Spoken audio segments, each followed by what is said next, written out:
Masak kewajiban siapa? Salah. Ini wajib salah. Makanya penting saya datang ke Madaraya ini, biar Bapak Ibu ngerti hukum hak kewajiban. Masak nasi kewajiban siapa? Suami. Ulang lagi ya Bu. Masak nasi kewajiban siapa? Suami. Yang serempak. Masak nasi kewajiban siapa? Mantap. Besok jangan masak Bu. Pengen tahu Pak Haryadi masaknya kayak apa? Masak nasi kewajiban suami, ini hukum Islam. Nyuci baju kewajiban siapa? Suami. Ngepel rumah kewajiban siapa? Suami. Ngasuh anak kencing berak yang nyebokin, ganti pempes popok kewajiban siapa? Suami. Nyari duit, nyari nafkah kewajiban siapa? Suami. Menyekolahkan anak kewajiban siapa? Suami.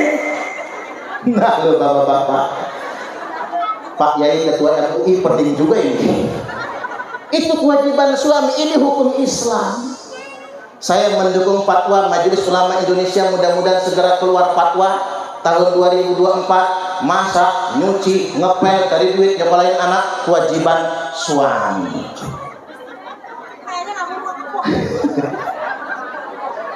Kewajiban istri kepada suami itu cuma satu. Makanya saya ceramahin di kota Menggala, Tenggala, Tulang Bawang.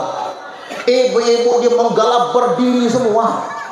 Pikir saya mau bubar pulang, ternyata ngangkat jempol tangan. Bagus Pak Ustaz. Baru kali ini Ustaznya belain kaum perempuan. Karena kewajiban istri kepada suami itu cuman ada satu. Kerhiji wahid, cuman satu saja, yakni taat perintah suami. Cuman itu. Makanya Bu, kalau disuruh suami masak, ya masak. Kalau disuruh nyuci, Allahu Akbar. Kalau diajak masuk kamar, masuk. Kalau disuruh mijitin, mijit. Kata ibu-ibu di Menggala, ah gegoh gawah Ustaz. Sarwa kene tamah. Iya Bu, prakteknya sama, tapi prinsip yang beda. Makanya ibu-ibu mulai sekarang nyuci baju itu niatkan taat suami, ngerumat anak niatkan taat suami, ngurus rumah tangga, nyuci gosok niatkan taat suami. Keluar pengajian izin suami kan? Halo, awas ini yang gak izin suami dosa. Keluar rumah berangkat ngaji muslimat izin suami, berarti ibu-ibu jalan dari rumah sampai ke majelis ini hingga pulang ke rumah lagi karena taat suami.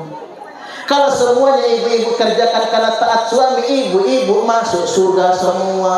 Allahumma amin, amin ya rabbal alamin. Tinggal suami-suami saya, Kang Rohman, Kang Banser, udah makan dah, udah mudut. Mana panitia awas rokok Banser, jangan lupa loh. Banser ini kasihan, nggak ada yang gaji. Banser itu apa istilah slogannya, seragam tuku dewe, ngepam raket dewe, ora ono bayarane, nek lak rakuat balio. Kalau nggak kuat pulang katanya Mas. Kita doakan Kang Banser masuk surga. Amin, amin ya rabbal alamin. Balik lagi Bapak Ibu, kita yang laki-laki, bapak-bapak, walaupun cuma beberapa orang yang hadir pada kesempatan kali ini mesti sadar, masak, nyuci, kerja, nyekolahin anak kewajiban suami.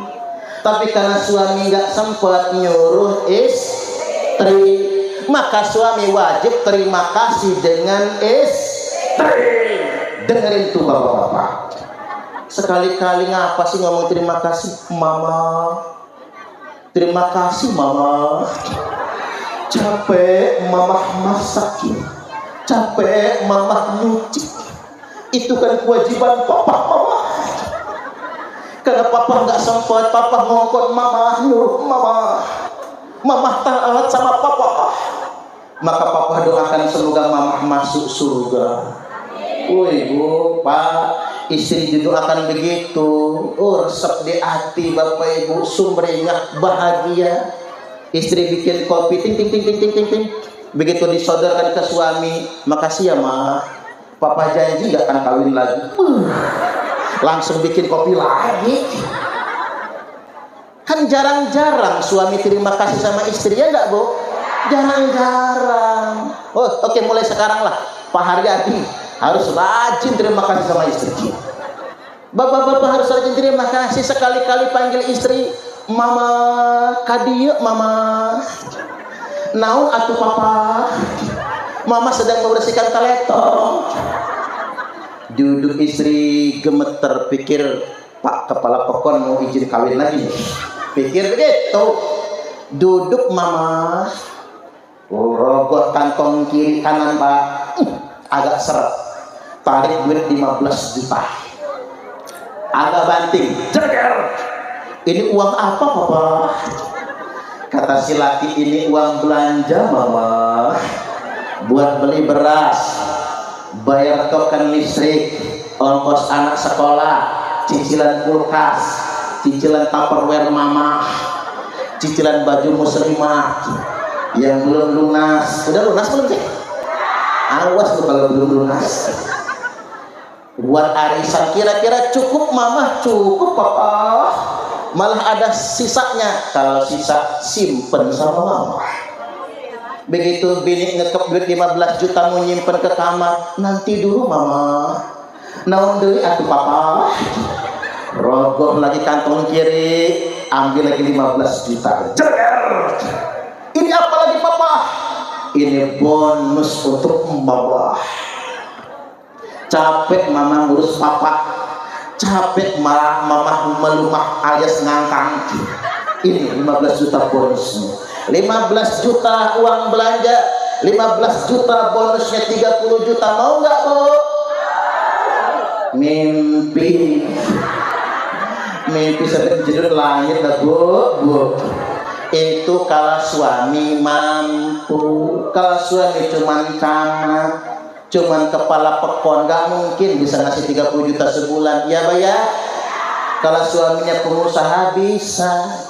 Cuman ibu-ibu ini kalau saya lihat dari rai-rainya, rai atau benget bahasa Sunda. Kalau dilihat dari benget-bengetnya ini, saya lihat ibu-ibu ini kayaknya solehah semua. Berapapun dikasih suami ambil, betul nggak bu?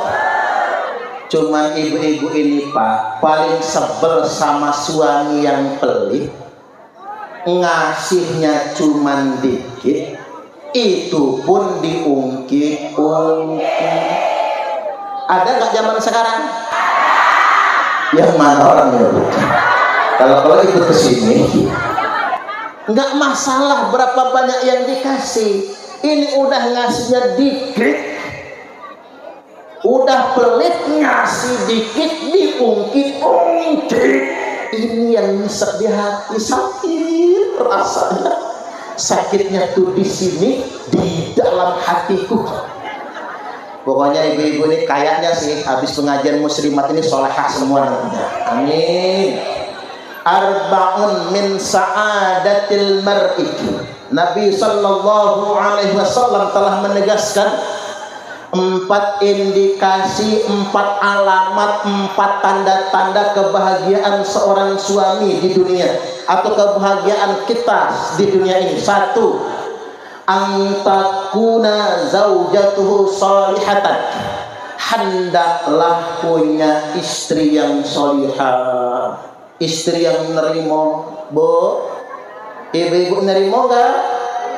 Nerimo. Kalau ibu-ibu pengen cepat masuk surga, nerimo dengan suami. Dikasih suami uang belanja 30 juta sebulan, nerimo. Ya iyalah kalau segitu mah. Dikasih 5 juta, nerimo. dikasih 500.000 nerima ada langsung. Cuma dikasih 1.000 is okay waya apa-apa. Ya enggak dong, nerima istri yang bersyukur. Karena begini, tanyalah rahasia hati setiap laki-laki. Karena saya laki-laki, saya bisa merasakan perasaan laki-laki. Pada akhirnya kebahagiaan seorang laki-laki bukan punya mobil mewah, bukan punya motor sport, bukan karena punya sepeda yang lagi trending, bukan karena punya sawah yang lebar, bukan karena punya kebun yang lebar, yang luas, bukan. Tapi kebahagiaan sejati seorang suami punya istri yang bersyukur. Walaupun hidup susah, tinggal cuma ngontrak, ngomong sama istri, maaf ya maaf, gara-gara kawin sama saya kamu susah. Apa kata istri? Enggak kok pak, saya bangga punya suami kayak papa. Ada nggak yang kayak gitu? Langka, saya bangga punya suami kayak papa. Ini kata suami, maaf ya maaf, gara-gara kamu kawin sama saya kamu jadi susah. Coba kamu menerima lamaran mantan pacar kamu yang namanya Haryadi itu. Udah jadi kepala pekon dia sekarang mah. Apa kata bininya? Iya, sial gua dapat lagi kayak lo. Allah, ini penghibur buat Pak Iqbal sebenarnya. Biar Pak Iqbal selalu bahagia. Ini memang hidup itu kan pasang surut, kadang di atas, kadang di bawah, ya Pak ya. Makanya saat kita sedang di atas, istri menjadi support. Istri yang solehah, papa lagi banyak rezeki nyumbang masjid, nyumbang pesantren, itu istri solehah. Ini mah enggak, laki nyumbang masjid, apa kata bininya? Dasar laki goblok. Orang yang lebih kaya dari kita aja nyumbang gak segitu. Nah lo sok-sok kaya, pamer ya. Mengkeret suaminya bu, digentak-gentak istri. Ada nggak suami yang kayak gitu? Ada. Tampang sih boleh, rambut cepat, jidatnya jenong, alis matanya tebel, matanya jeblok, lubang hidungnya mekar, bibirnya doyan, badannya kedor, dipelototin bininya mengkerak, digoblok-goblokin sama bini. Dasar laki goblok. Itu yang sugih aja nggak segitu infak ke masjid. Nah lo pamer lo ya, nggak enak. Walaupun kaya banyak duit bu, punya bini kayak gitu nggak enak. Nggak salah kalau bapak-bapak kawin lagi, nggak enak itu. Tapi di rumah istri ngomong kayak gitu, ketiban di majelis taklim, apa kata bininya?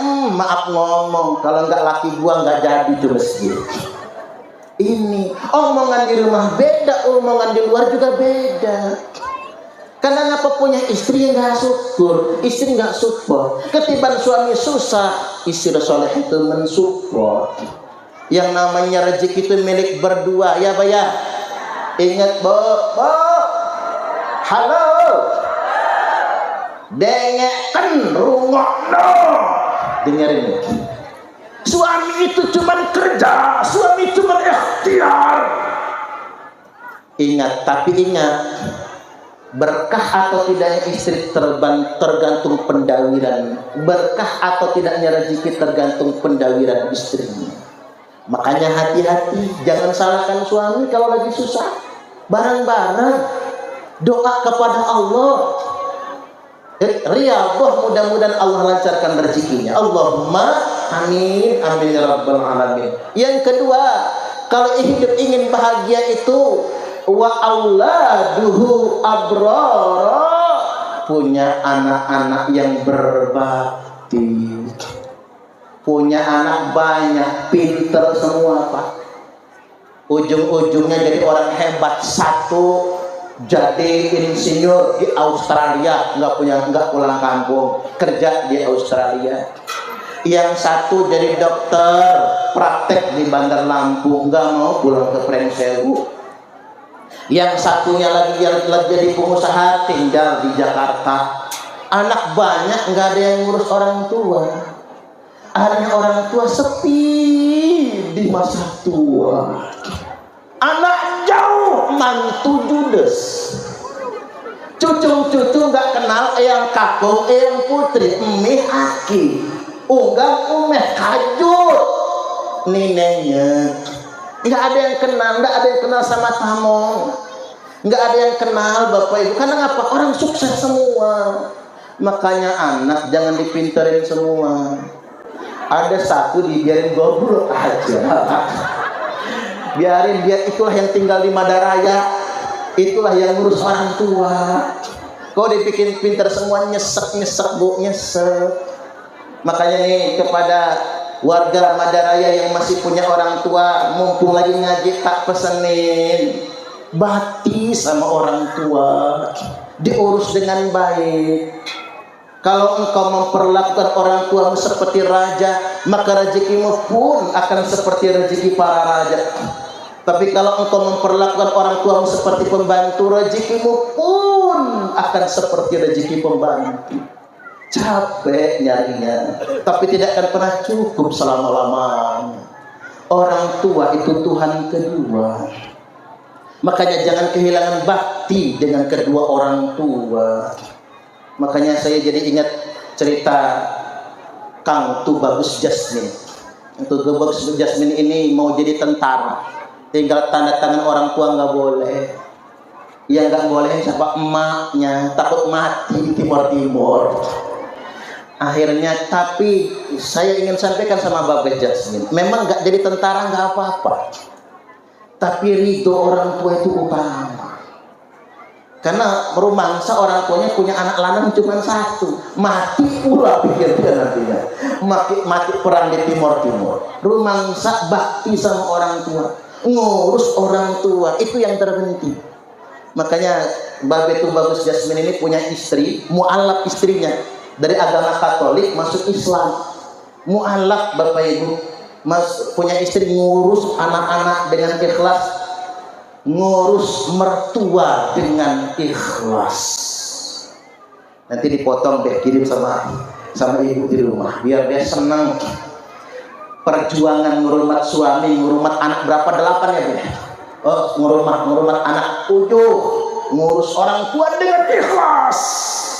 Karena jarang mantu yang tulus sama mertua. Kadang-kadang Bapak Ibu, anak sayang mantu yang senap sama mertua. Ada nggak kira-kira?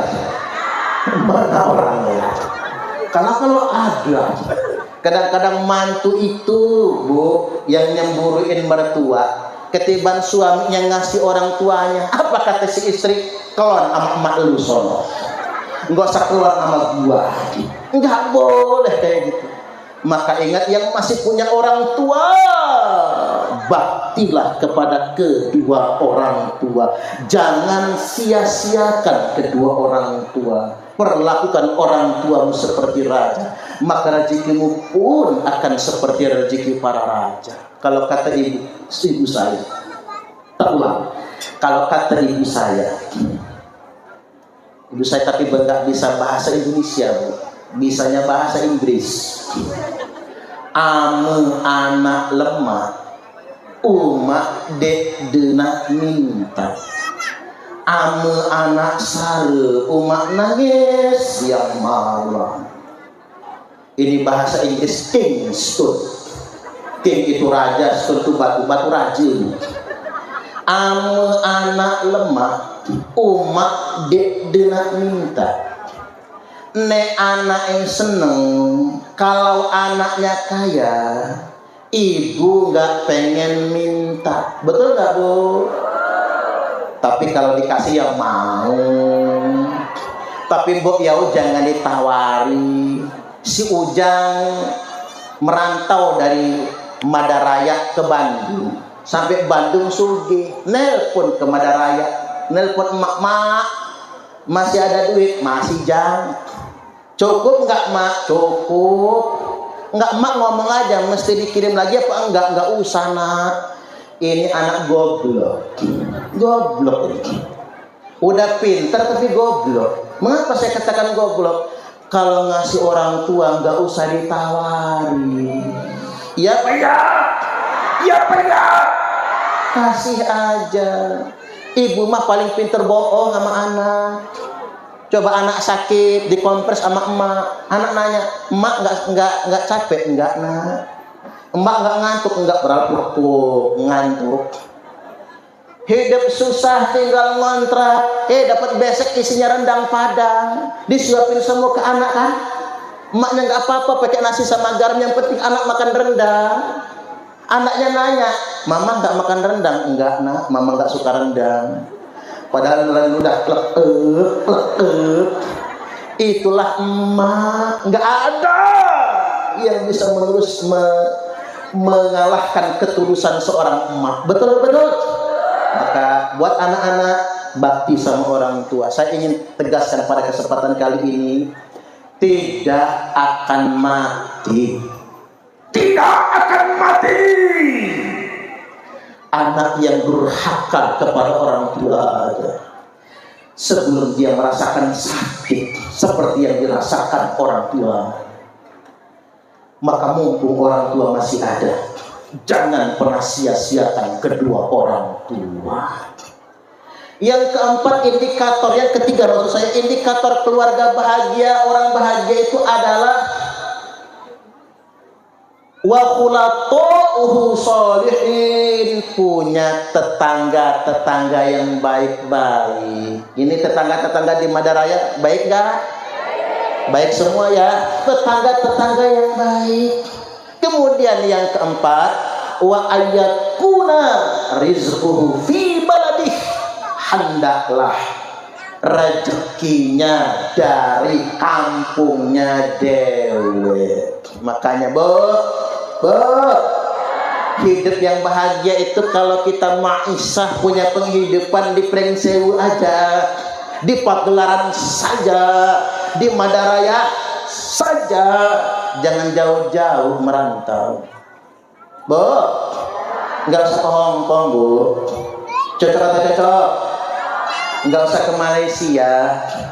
Hongkong, Malaysia itu TKI TKW kita betul pahlawan devisa. Cuman saya sumbang saran, jangan jauh-jauh, syukuri saja apa yang ada. Cocok atau cocok? Sama begini Pak, kadang-kadang kita ini mentang-mentang pengen punya rumah beton, lantai granit atau keramik, pengen TV gede segede layar dinding, bela-belain meninggalkan keluarga, merantau jauh. Saya saran tidak boleh, jangan. Tapi kalau memang banyak utang, ya Pak Kepala Pokon nggak bisa bayarin, Ketua MUI nggak bisa nanggung, datang ke Kiai bukannya dikasih duit malah dikasih doa, umpama ya. Nggak apa-apa, saya maklum kalau buat ngelunasin utang di rentenir, maklum saya. Tapi kalau cuma untuk ngejar dunia lebih baik nggak usah. Cocok atau cocok? Ini kalau diomongin di sini di rumah lupa lagi nantinya. Saya bercermin sama ibu saya. Nih, Babe Jasmine yang sudah ke rumah-rumah ibu saya.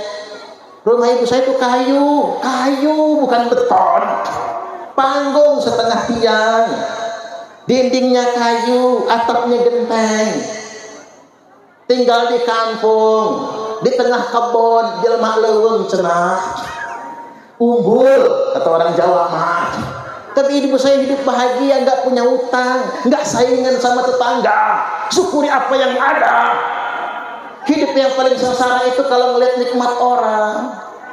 Tetangga beli kulkas panas, tetangga beli motor gemeter, tetangga beli mobil menggigil, tetangga beli tepok-tepok, tetangga beli cerek mencret. Sesoro hidup yang kayak gitu. Ayo kita syukuri apa yang ada. Yang penting hidup ini nggak punya utang. Cocok atau cocok? Hidup yang paling bahagia itu kan nggak punya utang, sehat walafiat, makan enak. Maka damaikan hidup kita, jangan bersaing akan dunia. Alhaakumut takatsur hatta zurtumul maqabir. Bermegah-megahan telah melalaikan kalian semua sampai kalian dijejalkan di dalam kubur. Nggak ada habisnya berlomba-lomba akan dunia. Halo? Pak minum dulu ya.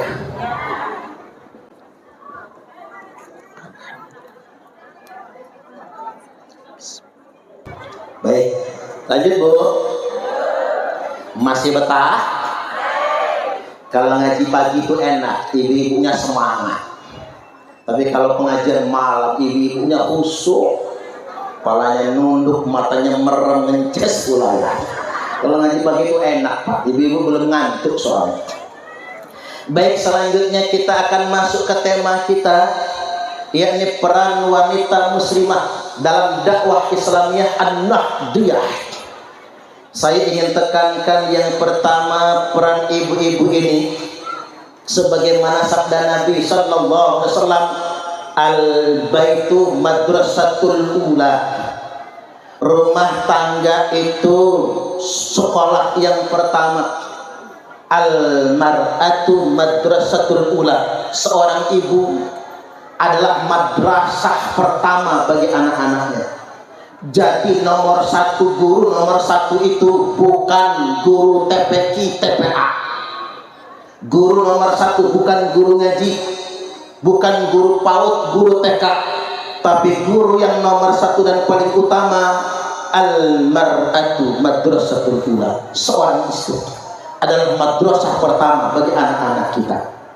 Maka Bapak Ibu, baik atau tidaknya anak kita, ukurannya bukan di tempat dia ngaji, ukurannya bukan sekolah yang kita pilihkan, tapi ukurannya bagaimana pendidikan kedua orang tuanya. Maka kalau bicara tentang dakwah muslimah, dakwah pertama adalah untuk anak-anaknya. Ini yang terpenting. Karena apa? Anak-anak kita tergantung bagaimana pendidikan orang tuanya. Yang pertama yang mesti kita tanamkan kepada anak-anak kita adalah pendidikan akidah. Didik anak-anak kita tak sekedar bertauhid kalimat la ilaha illallah, tak sekedar itu, tapi implementasi kalimat tahlil, implementasi kalimat tauhid itu adalah mendidik anak-anak kita agar menjadi anak yang pintar sekaligus benar. Karena zaman sekarang ini banyak orang pintar tapi nggak benar. Ya Pak ya? Saya tanya, yang korupsi itu orang pintar atau orang goblok? Orang pintar. Kalau orang goblok nggak benar, paling banter maling kotak amal masjid. Ya Pak ya? Masjid pernah kehilangan kotak amal? Oh enggak, alhamdulillah, berarti di sini nggak ada orang goblok nggak benar. Kalau orang goblok nggak benar, berangkat ke masjid pakai sendal jepit, pulangnya bawa sendal kulit, itu gawean orang goblok nggak benar. Tapi kalau orang pinter nggak benar, hancur negaranya. Gara-gara orang pintar nggak benar. Coba Bapak Ibu, yang korupsi itu kan orang pintar semua, ya Pak ya? Nggak pernah saya nonton berita KPK nangkep petani lagi belepotan tanah sawah. Ini Pak KPK, ngapa petani ditangkap? Ini petaninya korupsi lumpur sekarung. Nggak ada, nggak. Itu orang pintar semua. Indonesia ini kita prihatin Bapak Ibu. Ketua MK, ketua KPK dipecat gara-gara harta. Ketua MK dipecat gara-gara tahta. Ketua KPU dipecat gara-gara wanita. Harta, tahta, wanita. Padahal ketua KPK itu orang pinter, ketua KPU orang pinter, ketua MK orang pinter, yang korupsi orang pinter. Itu kerjaan orang pintar semua. Pintar tapi tidak benar. Makanya ibu-ibu ajarin anak-anak kita agar menjadi anak yang benar, bukan cuma pintar. Gimana caranya? Bu, mantrakan di kuping kanan kirinya. Le, na, jan, Ingat pesan mama Ujang, terserah kamu kerjanya apa saja, yang penting jujur. Ini baru mantap. Kalau zaman dulu Bapak Ibu, anak dipaksa mesti jadi seperti inginnya orang tua. Nah, kamu harus jadi polisi, banggakan orang tua. Itu mah kuno. Anak punya passion masing-masing. Passionnya kalau nggak jadi polisi, jangan dipaksa jadi polisi. Emaknya pengen betul punya anak jadi bidan, bajunya putih-putih. Tapi anaknya nggak suka, dipaksa masuk akbid, akhirnya nggak bisa praktek. Banyak sekarang alumni akbid tapi nggak jadi bidan, ya Pak ya. Di tempat saya alumni akbid jadi tukang ketik malahan, Bu. Salah kan, anak-anak dipaksa orang tua. Belakangan orang tua sudah berubah. Terserah nak, kamu mau jadi apa? Bapak yang bayar. Itu masih bagus ya. Tapi yang lebih bagus lagi, terserah nak, kamu mau jadi apa? Kerja apa saja, yang penting halal, yang penting jujur. Itu baru luar biasa. Halo. Jadi jangan lagi ngomong begini ya Bu, Pak. Nak, kamu mau jadi apa? Papa bayarin berapa aja. Udah anaknya jadi polisi, nak, tahu nggak kamu? Habis 300 juta papa jadiin kamu polisi. Pikir oleh kamu nak, gimana cara mulainya duit segitu? Nah, ini masalah ini Pak, ini masalah. Artinya kalau anak kita nggak jujur, ini pendidikan orang tua. Mafil aba fil abna, apa yang ada pada bapaknya nurun ke anak. Kalau kata orang Jawa, nek bapak kalong, anak kampret. Nek bapak nyolong, anak nyopet. Yang namanya buah jatuh nggak jauh dari pohonnya. Penting Bapak Ibu, pendidikan kejujuran. Kalau cuma pinter, anak sekarang mah pinter semua, bahkan lebih pinter dari emaknya. Anak sekarang sudah ngerti Androidan, Googlean, Facebookan, apalagi Bu, Instagraman, TikTokan. Emaknya udah pinter belum sih TikTokan itu? Pinter, nggak kalah. Anak-anak sudah pinter semua. Makanya ada sebuah anekdot ini. Halo. Oh maaf, saya kok dari tadi nggak mandang yang cantik-cantik sebelah semua ya. Halo. Subhanallah. Saya doakan walaupun saya nggak ngadep sana, ibu-ibu masuk surga semua. Amin. Amin ya rabbal alamin. Ini ada cerita Bapak Ibu, anekdot. Guru SMA praktek. Disiapkan segenggam cacing. Tahu cacing? Lamun kurang sudah cacing naon? Cacingnya. Segenggam cacing. Disiapkan sebotol alkohol.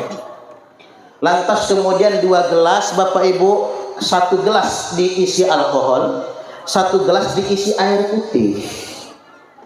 Maka murid-murid protes, maaf Bu Guru, nih Bu Guru nih, guru sekolahnya. Maaf Bu Guru, praktek enggak usah dilanjutkan. Loh ngapa kata Bu Guru? Kamu orang jijik sama cacing, bukan lain jijik sama cacing Bu Guru. Kami murid-murid sudah paham semua. Ngapain lagi dipraktekin, kami sudah tahu. Kaget kan Bu Guru? Murid zaman sekarang lebih pintar dari gurunya. Oke kata Bu Guru, kayak mana kalian mempraktekannya? Ibu nonton, kalian yang praktek. Sama murid-murid praktek. Segumpulan cacing diparok, separuh masukin gelas yang isinya air tawar, separuh masukin gelas yang isinya alkohol. Didiamkan setengah jam, udah lewat setengah jam, kata murid-murid, lihat Bu Guru, praktek menunjukkan cacing yang masuk alkohol mati semua, tapi cacing yang masuk air tawar masih hidup Bu Guru. Maka praktek menunjukkan kalau kita ingin bebas dari cacingan, banyak-banyaklah minum alkohol. Astagfirullahaladzim. Itu anak kita loh Bu. Itu anak kita. Kok dipikir-pikir dia agak masuk akal. Cacing masuk air tawar hidup, cacing masuk alkohol mati. Pantesan anak muda zaman sekarang demen mabok. Ngapa kang mabok? Biar gak cacingnya, kata dia. Ternyata udah rajin mabok, cacing gak mati-mati. Akhirnya miras dioplos, begitu diminum, bukan cuma cacing yang mati, orangnya mampus juga akhirnya. Nah, praktek tadi menunjukkan sebuah sinyal, men. Banyak anak-anak yang pintar tapi tidak benar. Maka peran pertama dakwah ibu muslimah yang pertama, didik anak-anak kita jadi apapun dia, yang penting jujur. Kata orang, Bu, jadi asisten rumah tangga itu biasa, tapi kalau jujur luar biasa. Orang semua sayang. Jadi pekerjaan apa tuh yang penting halal dan jujur, itu kuncinya. Karena mengapa Indonesia ini rusak gara-gara kerjaan orang yang gak jujur. Makanya saya sebel betul sama pejabat-pejabat yang di atas. Kalau sama kepala pekon nggak sebel saya. Malah kepala pekon, kades itu kasihan.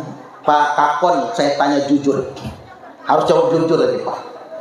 Gaji Pak Haryadi sebulan berapa? 3 juta, mending 3 juta. Gaji 3 juta itu, Bu, untuk membalas kunjungan aja nggak cukup. Tanah Bu kades, nggak cukup. Kasihan jadi kades zaman sekarang, kasihan, nggak enak. Mana diomelin warga lagi. Wahnya bagi BLT, bagi bansos, apa kata warga? Sekilit Pak kepala pekon, keluarga dia kebagian, kita mah enggak. Wih, panas tuh. Kata Bu Kades, ibu kepala pekon, udahlah Pak, berhenti aja jadi lurah. Gaji nggak seberapa diomongin orang. Gini kata Pak kepala pekon, gini aja Mak, nanti kalau pas bagi bansos, bagi BLT, saudara kita hapus aja semua, kasih sama orang lain semua. Begitu bagi bansos, orang lain kebagian, saudara enggak. Apa kata saudara? Enggak ada guna punya saudara jadi kepala pekon. Orang lain kebagian, kita mah enggak ditegur, Bapak Ibu, pening malah. Dilema. Tapi saya ingin ingatkan pejabat di atas ini, zaman pilkada ini, saya ingin pesankan, orang kalau pengen jadi bupati Sumeh, Sumringlah, jalan ke kampung-kampung, kaca di muka, pamit ya, giginya kelihatan, gusinya nongol, saking Sumeh, Sumringahnya. Wayahnya kemarin pemilihan legislatif, caleg-caleg hadir kalau pengajian muslimah. Udah nggak, masih ada nggak di calon-calonnya ini? Ada anggota dewan nggak? Tuh payah kan anggota dewan kan?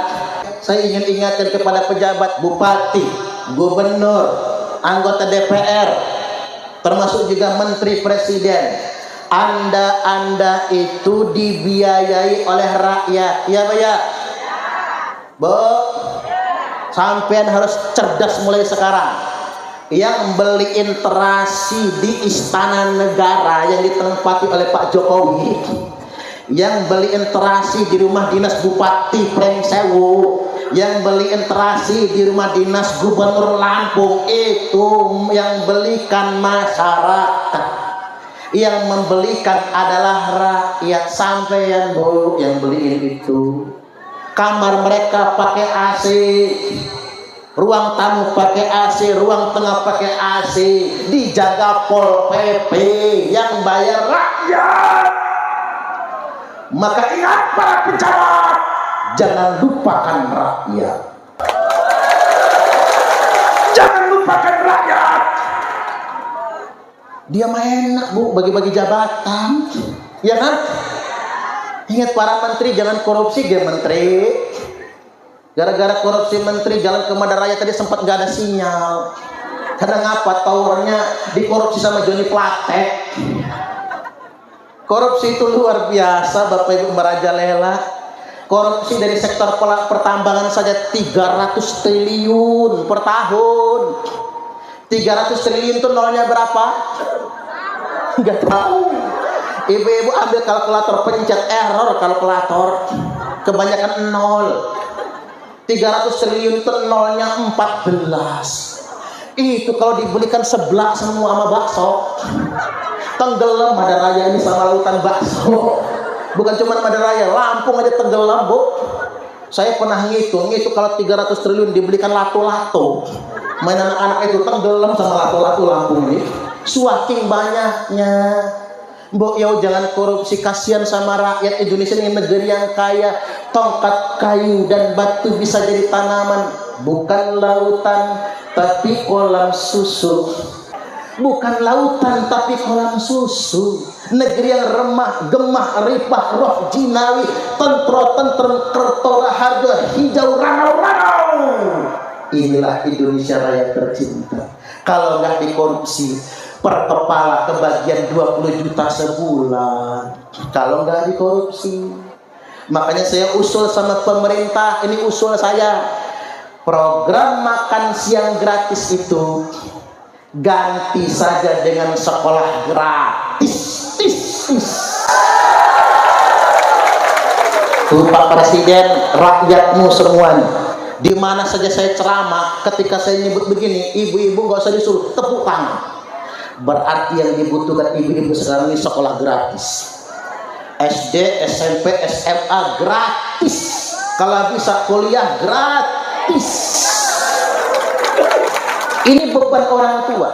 Karena gini, program makan siang gratis itu satu siswa 15.000 sehari. Kalau dikalikan sebulan 450.000. Berarti Bu, daripada makan siang gratis yang anak-anak kita belum tentu makan di sekolah, belum tentu dimakan kan sama dia, mending 450 itu transfer ke rekening emaknya aja. Contoh katanya kok, bayangkan yang punya anak 4 kali 4 1.800.000. Wih, nyampe Pak, ke ladangnya nggak mau amat. 1.800.000 punya anak banyak juga nggak apa-apa lah. Sudah ada program makan siang gratis yang dikonversi dalam bentuk uang. Kita hitungannya harus cerdas. Tapi kalau Pak Presiden merealisasikan makan siang gratis dalam bentuk makanan, rakyat belum tentu menikmati. Yang sugih pemenang tender. Tepuk tangan semua sama tukang catering. Ya kalau tukang cateringnya tonggone dewe yang ada di Madaraya, oke wae, tetangga kita dewe.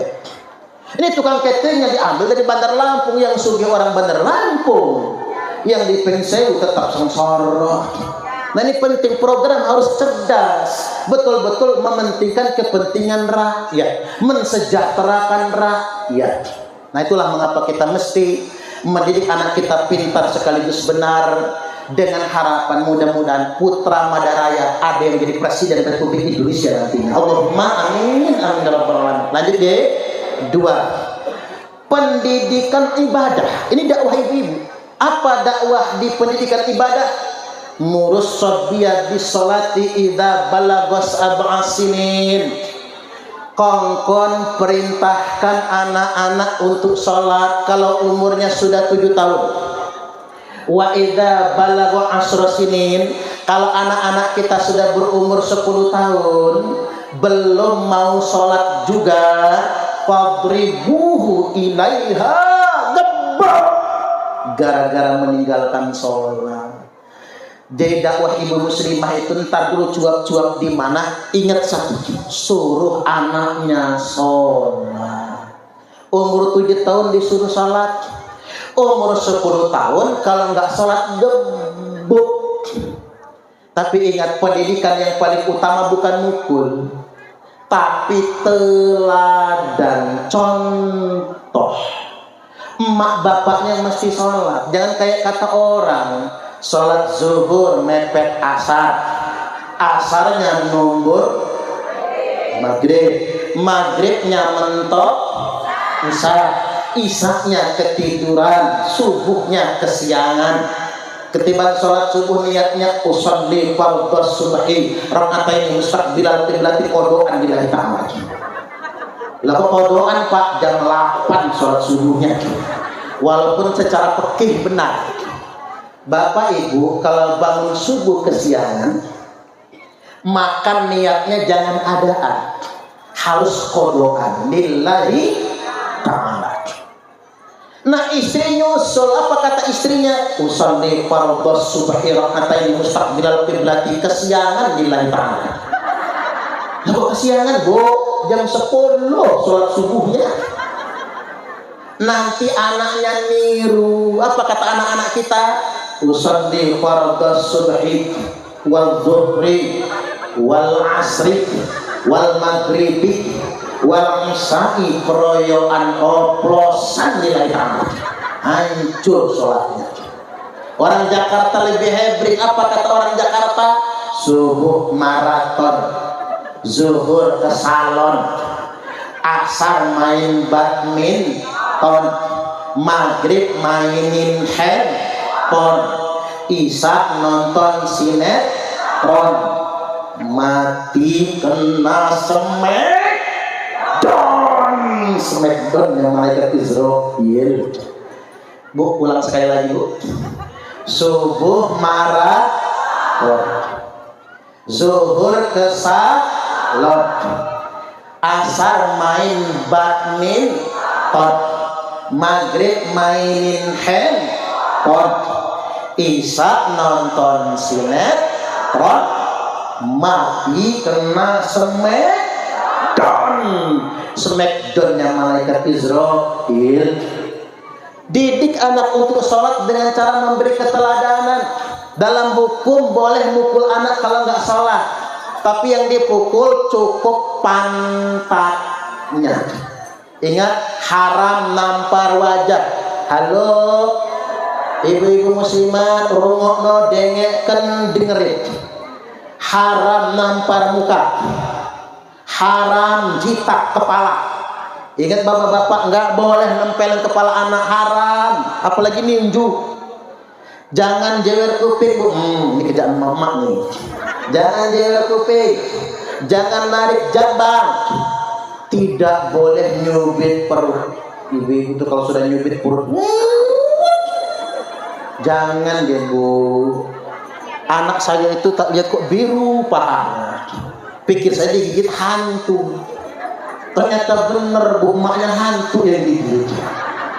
Ngebekas, Bu. Jangan dijiwit anak itu, walaupun anak kandung. Apalagi ibu tiri, tambah nggak boleh dijiwit. Tapi anak boleh digebuk pantatnya. Termasuk, mohon maaf, ibu-ibu yang bandel itu boleh digebuk, tapi pantat. Nggak sholat, nggak puasa, males masak, kerjaannya ngerumpi tempat tetangga. Diingetin suami malah ngotot, ngetet, ngeyel, merengket, bebel, bengak, bengal. Ngotot, ngetet, ngeyel, merengket. Diingetin malah ngegentak, boleh digebuk, tapi digebuk pantat. Makanya pantat dibikin tebel. Kok dipukul dal. Kasihan yang kuru, begitu dipok tulangnya. Allah Akbar. Makanya enak ibu-ibu yang semok melar kayak dikasih baking powder. Melar enak. Kalau dipukul dal, langsung kena dagingnya tok. Jadi balik lagi yang berikutnya, yang ketiga, pendidikan akhlak moralitas. Peran ibu-ibu muslimat yang ketiga adalah pendidikan moralitas. Saya diprihatin betul, walaupun ini akan saya sensor nanti. Hasil laporan Pak Komnas PA sebanyak 62,7%.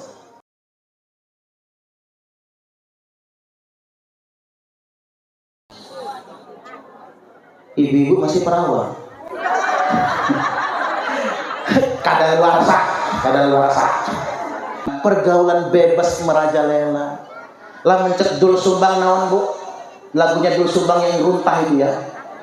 Kulit koneng cangkang cau, huntu bodas tepung tarigu, bibir berem-berem jawer hayam, panang coklat kopi susu. Kulit kuning cangkang cau, huntu bodas tepung tarigu, bibir nak berem-berem jalan jaluk, panen coklat, kopi, susu. Cantik mah cantik, gelesnya gelis. Tapi sayang kelakuan siga setan. Goncengan sama cowoknya nanti dikerkep. Sampai dikerkep, Pak. Makanya orang itu bisa dibedakan kalau goncengannya di tengahnya ditaruh tas. Itu pasti laki bini. Ya enggak? Ditaruh tas kan Bu, di tengahnya. Itu laki bini. Tapi kalau goncengan di motor,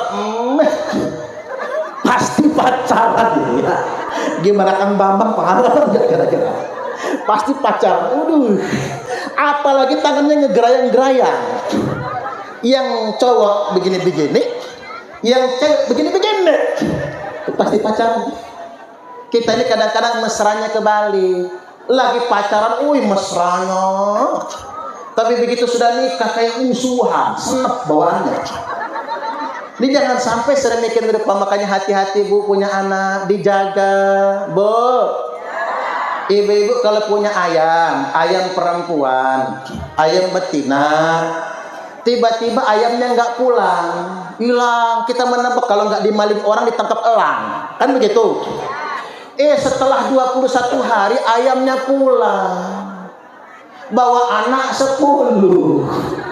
Ternyata ayamnya itu nelor. Selama ini hamil, nelor, telurnya 10 diangkrem. Pantas sudah pulang-pulang, lagi bersalin, ngangkrem Bu.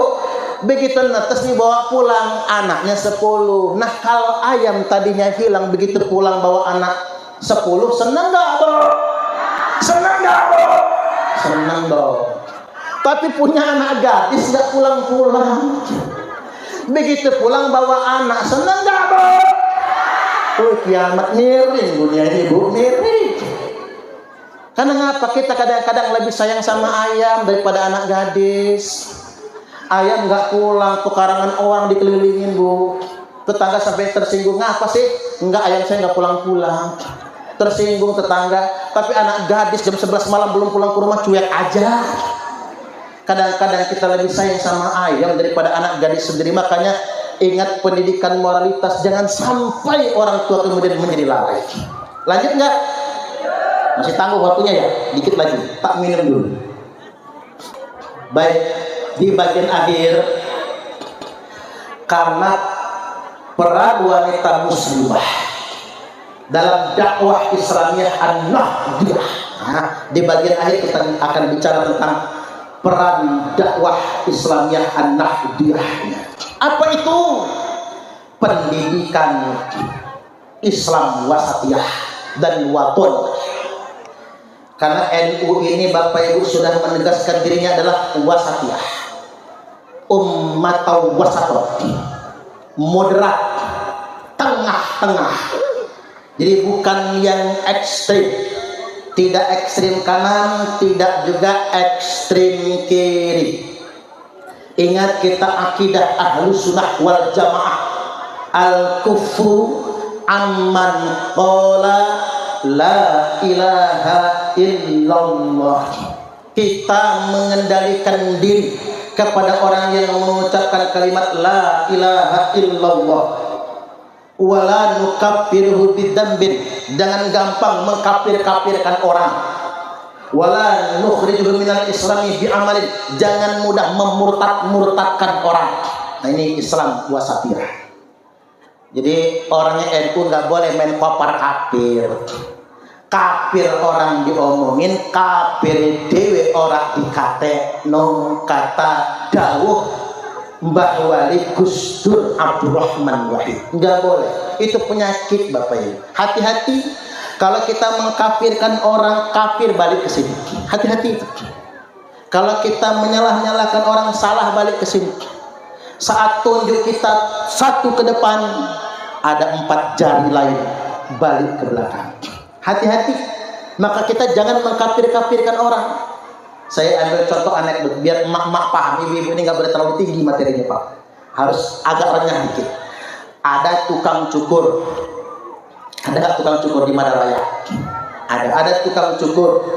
Lagi nyukur rambut dia ngomong sama yang dicukur, tepuk bahu. Pak, mau tahu nggak apaan? Anak paling goblok di dunia. Lo siapa? Tuh di luar. Bejo namanya. Ada yang namanya Bejo nggak? Ngapura ibu kalau suaminya namanya Bejo ya. Bejo namanya. Tuh anak paling goblok. Kata yang dicukur, kok sampean tahu Bejo anak paling goblok? Udah saya tes tiap hari. Bejo masih goblok juga. Emang kayak mana ngetesnya? Yuk kita tes lagi, hari ini belum dites. Dipanggil Bejo. Jo, meriki Jo. Masuk Bejo, anak kelas 5 SD. Penjual koran, ada apa mang? Kata si Bejo. Sama tukang cukur disodorkan.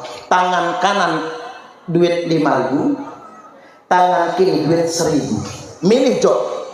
Sama Bejo dipilih yang 1.000 tangan kiri, bukan 5.000 tangan kanan. Kata yang mencukur, tuh kan Pak, Bejo emang goblok. Ada yang 5.000 dia pilih yang 1.000 malahan. Kata yang dicukur, iya juga ya.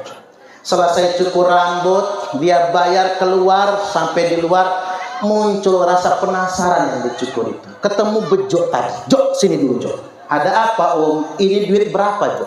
5.000 Om. Yang ini Jo 1.000 Om. Ini 5.000, ini 1.000. Gede yang mana Jo? Ya gedean yang 5.000 lah Om, kata Bejo. Mos gedean yang 1.000. Kata yang dicukur, nah itu kamu pinter Jo. Ngapa sama mama tukang cukur tadi kamu milih 1.000 bukan yang 5.000 aja? Oi Om, kalau itu mah kata Bejo, kalau gua pilih yang 5.000 berhenti mama tukang cukur itu ngetesin saya. Tapi kalau saya pilih yang 1.000 tiap hari saya dites, kata Bejo. Mending saya dapat 1.000 yang penting tiap hari daripada dapat 5.000 tapi sekali. Kata yang dicukur, oh yang goblok bukan Bejo, kata dia. Yang goblok tukang cukur. Maksudnya apa? Tangan kita ngegoblok-goblokin orang, goblok balik ke sini. Tangan kita mengkapir-kapirkan orang, kapir balik ke sini. Hati-hati, makanya jangan suka mengkapirkan orang, jangan suka membid'ah-bid'ahkan orang. NU ini hebat Pak, NU nggak mau main kapir-kapiran, nggak mau, itu wasatiyah kita. Bahkan begini Bapak Ibu, Paus Fransiskus datang ke Indonesia dihormati. Ini luar biasa, tepuk tangan dulu. Ya gitu dong. Ada yang nanya sama saya, Ustadz, apa hukumnya orang non muslim masuk masjid? Boleh. Ini pasti nanyain tentang Paus masuk Istiqlal kan? Boleh dong. Biar Masjid Nabawi pernah dikunjungi oleh Paus juga. Bukan Paus, oleh apa namanya itu? Pastor ya. Kalau tingkat bawah itu pastor sama keuskupan. Berarti kan Katolik itu. Dari Bani Najran 70 orang. Nabi dikunjungi oleh pimpinan keuskupan, berkunjung ke Masjid Nabawi. Sampai di Masjid Nabawi hari Minggu, minta izin jauh kali Kanjeng Nabi. Kanjeng Nabi, kami umat Katolik, boleh nggak kami kebaktian di masjid? Nabi memperbolehkan. Sahabat mau marah, biarin kata Nabi, biarin. Mereka akan melakukan ibadah. Itu sudah pernah terjadi Bapak Ibu. Umat Kristen Bani Najran, ini hadis sahih ini Pak, bukan karangan saya. Artinya Nabi menunjukkan bagaimana toleransi kita kepada umat non muslim. Karena Islam agama rahmatan lil alamin. Makanya Kang Banser deh, jaga gereja boleh. Ada yang nanya sama saya, Ustadz, apakah ngawal gereja itu bagian dari toleransi? Jawaban saya, bukan. Banser jaga gereja itu bukan toleransi. Bukan toleransi. Karena kalau toleransi itu orang Islam Jumatan, orang Kristen mingguan, itu toleransi. Orang Islam Lebaran, umat Hindu nyepian, itu toleransi. Orang Islam Idul Adha, orang Buddha Waisakan, itu toleransi. Orang Islam sholat, orang Hindu ibadat, itu toleransi. Banser jaga gereja bukan toleransi, tapi banser jaga gereja itu rahmatul lil alamin. Itu rahmat bagi sekalian alam. Tepuk tangan dulu. Kita agama mayoritas memberi rasa aman dan nyaman kepada pengikut agama minoritas. Itu luar biasa. Ini nggak dapat kita kecuali di NU. Makanya bahagialah menjadi NU. Tapi yang jelas rumusnya begini. Orang non muslim masuk masjid hukumnya boleh. Tapi ada syarat. Apa syaratnya? 1, minta izin. 2, karena diundang. Kalau ujuk-ujuk masuk masjid nggak boleh. Orang Islam boleh nggak masuk gereja? Boleh. 1, minta izin syaratnya, atau 2, karena diundang. Misalnya saya diundang acaranya di gereja, saya datang, boleh karena saya diundang. Atau tukang bangunan kerja bangun gereja atau ngeramik gereja, ya boleh karena diminta, karena diundang, nggak apa-apa. Yang nggak boleh itu ujuk-ujuk, itu yang nggak boleh. Itulah toleransi namanya. Dan saya perlu ingatkan juga, halo, minta waktu dikit lagi ya, tanggung ini, belum zuhur belum. Begini Bapak Ibu, jangan hulu, jangan berlebih-lebihan dalam agama. Turut masuk begini, NU ini kan demennya ziarah Wali Songo. Hati-hati sekarang Bapak Ibu, kalau ziarah Wali 9, fokus ziarah Wali 9. Mengapa saya katakan harus fokus? Sekarang banyak makam-makam keramat palsu. Alat-alat Mataram di Pringsiwu banyak loh Bapak Ibu, keturunan Mataram itu Pak. Alat-alat Mataram mencatat ada 3.000 makam keramat palsu di Indonesia. Bahkan ada ibu-ibu muslimat ziarah ke makam, nangis-nangis minta syafaat. Ternyata makam itu nggak ada orang yang dikubur di situ. Bekas gundukan teletong kebo, bekas teletong sapi. Doanya udah sampai nangis-nangis ya Bu ya. Hati-hati sekarang banyak makam palsu, termasuk di Pringsewu. Hati-hati Bapak Ibu. Kadang-kadang makamnya palsu. Kadang-kadang begini makamnya asli. Betul, namanya Mbah Jangkung misalnya. Tapi namanya diubah menjadi nama orang lain. Terjadi di Cirebon, makam Syarifah Fatimah. Oh, dipugar habis 200 juta biaya pemugarannya. Udah rame orang ziarah berbes-bes ingin ziarah ke makam Syarifah Fatimah. Ternyata itu makam istrinya tukang tambel ban. Ya nangis yang punya suami, Bu, kata suaminya, itu tuh bukan Syarifah Fatimah, itu bukan Fatimah, itu bini gue. Enggak masalah orang mau ziarah di sana-sana, mas saya mas senang, kata dia. Tapi jangan diganti namanya Painem, bukan Fatimah. Nah hati-hati sekarang. Dan saya melihat begini Bapak Ibu, ini gulu, maksud saya gulu. Makanya nek jenengan ziarah harus dibimbing ya. Sudah harus ada tour leadernya, harus ada amir jamaah. Jangan asal ziarah karena sekarang banyak betul makam palsu. Sampai 3.000 Bapak Ibu, banyak betul. Di Lampung saja sudah ditemukan makam palsu. Di Lampung Tengah ditemukan makam palsu. Di Pringsewu juga ditemukan makam palsu. Hati-hati.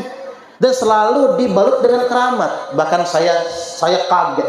Di Tarim Yaman banyak makam-makam palsu. Bahkan begini, ada makam di Tarim Yaman itu Bapak Ibu udah kayak Ka'bah. Jadi ditawaf kayak Ka'bah. Orang-orang Tarim itu ada yang nggak mau lagi berangkat haji, nggak mau lagi naik haji, nggak mau lagi umroh. Kalau tiba ditanya ngapa Anda nggak mau naik haji, nggak pernah mau umroh? Saya tawaf di makam ini setiap hari. Nabi nongkrong di makam ini. Apa kata Nabi? Nggak perlu datang ke Masjid Nabawi karena aku selalu ada di sini. Ini Pak, kalau orang-orang awam yang ngomong itu kayaknya orang suci, pakai udeng-udeng, janggutnya tekan udel, umpama ya, pakai jubah. Percaya Bapak Ibu. Kalau nggak percaya cek di YouTube. Ada satu makam di Tarim Yaman dijadikan tempat tawaf tiap hari. Dan selalu diklaim ini makam Faqih Muqaddam. Di makam Faqih Muqaddam ini tiap hari Rasulullah nongkrong di sini. Ini dhallun mudillun, ini sesat menyesatkan. Hati-hati, jangan sampai kita semua terperdaya. Maka saya mengusulkan kepada pemerintah Republik Indonesia, siapapun yang terlibat dalam sindikasi pemakaman palsu, membuat makam-makam keramat palsu di Indonesia ini, ada baiknya diproses secara hukum, tangkap dan pidanakan. Setuju atau setuju? Tuhan pidanakan. Karena itu menipu, Bapak Ibu, menipu, bahkan memalsukan sejarah. Nggak boleh dibiarkan sedemikian rupa. Saya khawatir nanti kayak Palestina, Bapak Ibu.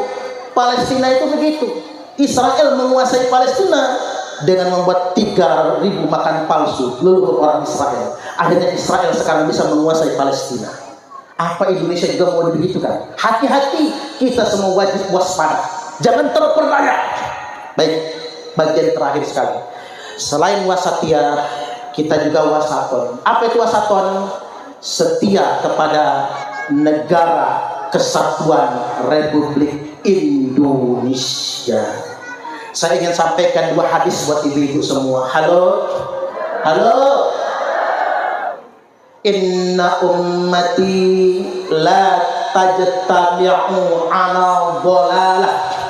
Sesungguhnya umatku, kata Nabi, tidak akan bersepakat dalam kesesatan. Idza ra'aitum ikhtilafan, kalau engkau melihat banyak sekali perbedaan, perdebatan, perselisihan di tengah-tengah umat ini, fa'alaikum bisawadil a'zam, maka wajib bagi kalian semua ikut pengikut yang paling mayoritas. Yang paling mayoritas siapa? Kalau Indonesia, kalau di dunia Ahlus Sunnah wal Jamaah. Kalau di Indonesia NU dan Muhammadiyah. Halo? Tak ingetin sama ibu-ibu, bilang sama anak-anak ya Bu, Le, bapakmu NU, mamamu NU, buyut-buyutmu NU, Le. Kamu jangan ikut-ikut ngaji kecuali di tempat ngaji NU. Bu, mondok hati-hati. Sekarang banyak pondok tahfizul Quran tapi Wahabi. Salah orang tua kalau anaknya jadi radikal, karena mondoknya tempat Wahabi. Jadi kalau mau mondokin anak, pondokin ke sekolah NU, pesantren NU. Ini mah sekolah di sekolah dasar titik-titik, SMP titik-titik. Tapi diajarin di sana Allahumma ba'id baini, bukan kabiro, bukan wajah tuh. Diajarin di sana sholat wong begitu. Ya beda sama orang tuanya. Makanya penting, pokoknya anak-anak jangan sekali-kali masuk pondok-pondok Wahabi, sekolah-sekolah Wahabi. Kalau anak kita jadi Wahabi, salah jenengan mau dimasukkan ke sana.